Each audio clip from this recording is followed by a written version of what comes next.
അച്ഛനമ്മയും പറയുന്നൊക്കെ കേൾക്കാറുണ്ടോ?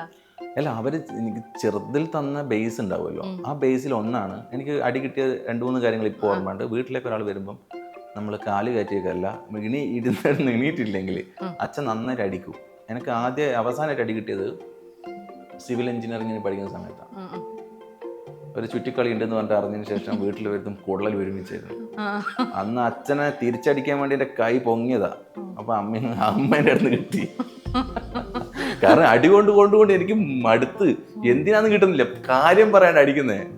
അപ്പൊ നമുക്ക് ആ പ്രഷറില്ല, ദേഷ്യം വന്നിട്ട് അച്ഛന്റെ കൈയൊക്കെ പിടിച്ചിട്ട് അച്ഛനാന്ന് നോക്കൂല ആ സമയത്ത്, നമുക്ക് മേല് നോക്കി. അപ്പൊ അമ്മേന്റെ അടുത്തും കിട്ടി.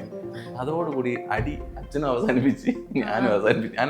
എനിക്കൊന്നും പറയില്ല. അന്ന് വെച്ചാൽ അച്ഛന് ആരോഗ്യമുണ്ട്, കൊള്ളും ഇങ്ങനെ കൊള്ളുക, വേറൊന്നുമില്ല. അന്നപ്പോ അത് ഉണ്ടായിരുന്നു അന്ന് കുത്തിക്കളിയില്ലാണ്ടിക്കോ. അത് ശരിയാ. ഞാനങ്ങനെ തീരെ മോശക്കാരനൊന്നുമല്ല.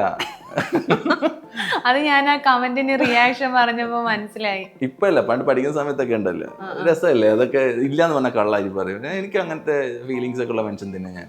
പ്രണയിക്കണം എന്ന് ആഗ്രഹങ്ങളും പ്രേമവും പരിപാടി എല്ലാം ഉള്ള ആളാണ് ഞാൻ. പിന്നെ ഞാൻ മനുഷ്യൻ, പിന്നെ മനുഷ്യനാന്ന് പറയൂ. ശരിയാ. എനിക്കൊരു പെണ്ണെ ആ സമയത്ത് സ്കൂൾ പഠിക്കുമ്പോ ഒരു പെണ്ണെ കാണാൻ പങ്കില് പെണ്ണെ കണ്ട പ്രേമിക്കണം എന്നും എല്ലാ ആഗ്രഹം. അങ്ങനെ നോക്കാറുണ്ട്, ചിരിക്കാറുണ്ട്, ഇതൊക്കെ ഉണ്ടാവും.